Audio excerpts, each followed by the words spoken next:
تو یہ دکھایا جاتا ہے کس طرح کتنی امپورٹنٹ ہے اس کی یعنی کتنی غیر اہم ہے یہ چیز خوبصورتی زندگی کے ہے.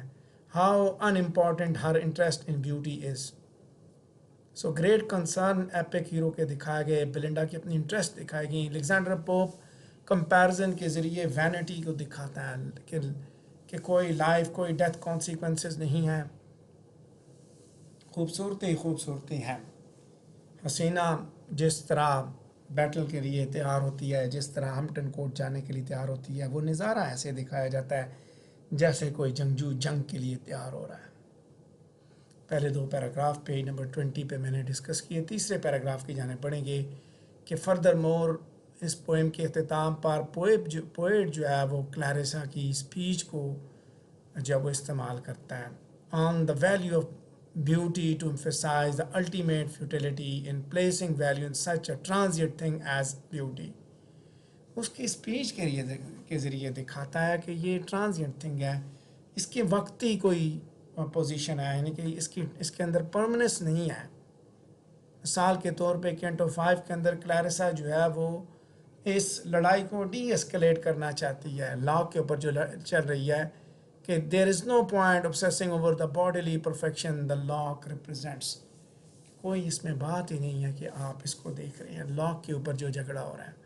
کلیرسا کی اسپیچ بھی اسی چیز پہ فوکس کرتی ہے. سو اس کی وجہ یہ ہے کہ beauty must decay curled or uncurled since locks will turn to gray.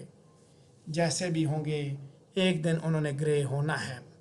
سمپلر terms میں کلیرسا کا جو پوائنٹ یہاں پہ یہ ہے کہ ایک دن ہم سارے بوڑھے ہو جائیں گے، اور it is important to remember that all beauty will fade and all hair ultimately turns grey no matter how nicely styled. جیسے بھی ہیں ایک دن سب نے زوال کو دیکھنا ہے. لہٰذا اس چیز پہ فوکس کرنا، اس لا کے اوپر فوکس کرنا، یہ ایک مس پلیس ایفرٹ ہے. ساری کی ساری خوبصورتی ٹیمپریری ہے. بیوٹی کو آج لوز کرنا یہ کوئی بھی ایسی چیز نہیں ہے، بعد میں بھی آپ نے اس کو لوز ہی کر جائے. خوبصورتی بعد میں بھی ختم ہونی ہے.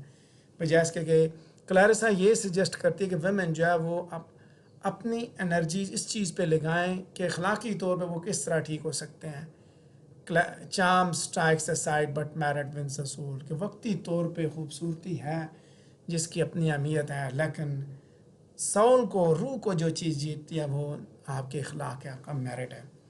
ان افیکٹ وہ یہ بات کہتی ہے کہ مورل جو ورتھ ہے وہ زیادہ پاورفل ہے خوبصورتی سے، کیونکہ بیوٹی جو ہے وہ نظروں کو صرف بہلاتی ہے، جبکہ موریلٹی جو ہے وہ سول کو اٹریکٹ کرتی ہے.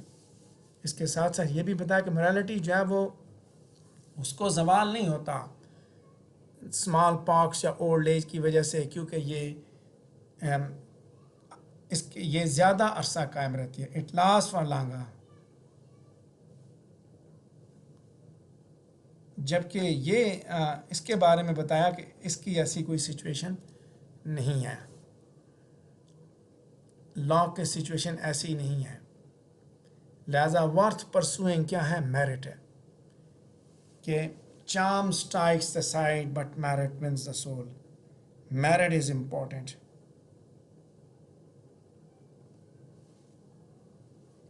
پیج نمبر 20 پہ پہلے 3 پیراگراف میں نے ڈسکس کیے. چوتھے پیراگراف کی جانب پڑھیں گے جو کہ اس پیج پہ ہمارا سیکنڈ لاسٹ پیراگراف بھی ہوگا کہ پوپ یہاں پہ اس سیمنگلی اسٹریٹ فارورڈ مورل کو کمپلیکیٹ کر دیتا ہے اس پوئم کے کنکلوژن میں، کہ جیسے ہی وہ لاک اسینڈ کرتا ہے اسکائز کی جانب جہاں پہ وہ ایک کنسٹلیشن بن جاتا ہے، وہ سجیسٹ کرتا ہے کہ it is not worth less as Clarissa argues it.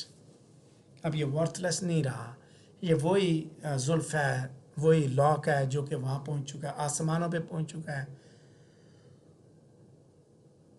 کلیرسا نے تو یہ کہا تھا کہ لاک جو ہے وہ گرے ہو جائے گا، مینس کہ وہ یہ بات کہنا چاہتی ہے کہ الٹیمیٹلی بیوٹی فیڈ ہو جائے گی.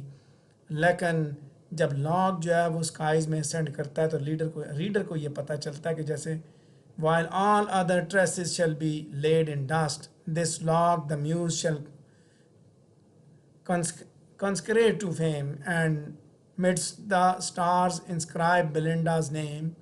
It can be difficult to understand what the reader is expected to gain from this. کیا سمجھتا ہے؟ اس نے تو بات کی اخلاقیات کی، اس نے الیگزینڈر پوپ نے کہا کہ یہ اگر ایسا ہے تو یہ تو وہاں تک پہنچ چکا ہے، وہاں تک کا مقام حاصل کر چکا ہے۔ پوپ جو ہے وہ یہاں پہ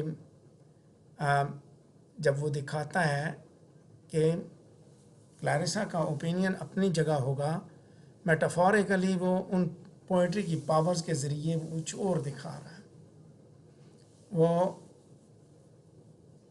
برینس کے لاک کو مینشن کرتے ہوئے جو رومن پوئٹ تھا، رومن پوئٹ نے جو مینشن کی تھی، وہاں سے وہ دکھاتا ہے کہ لا کا فیئر جو ہے وہ کانسٹلیشن میں ٹرانسفارم ہوا۔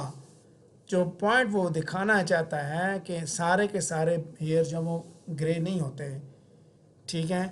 As the enduring fame of the literary description of Prince Locke has given her beauty a kind of immortality۔ کچھ ایسے بھی ہیں ہیئرز وہ، جیسے یہ آسمان پہ چلا گیا بیلنڈا کا لاک تو یہ اب گرے نہیں ہوگا۔ اور وہ یہ بھی مینشن کرتا ہے کہ میوز کی پاور کے ذریعے بیلنڈا جو ہے اس کا نام میٹافوریکلی سٹارز میں لکھا جائے گا۔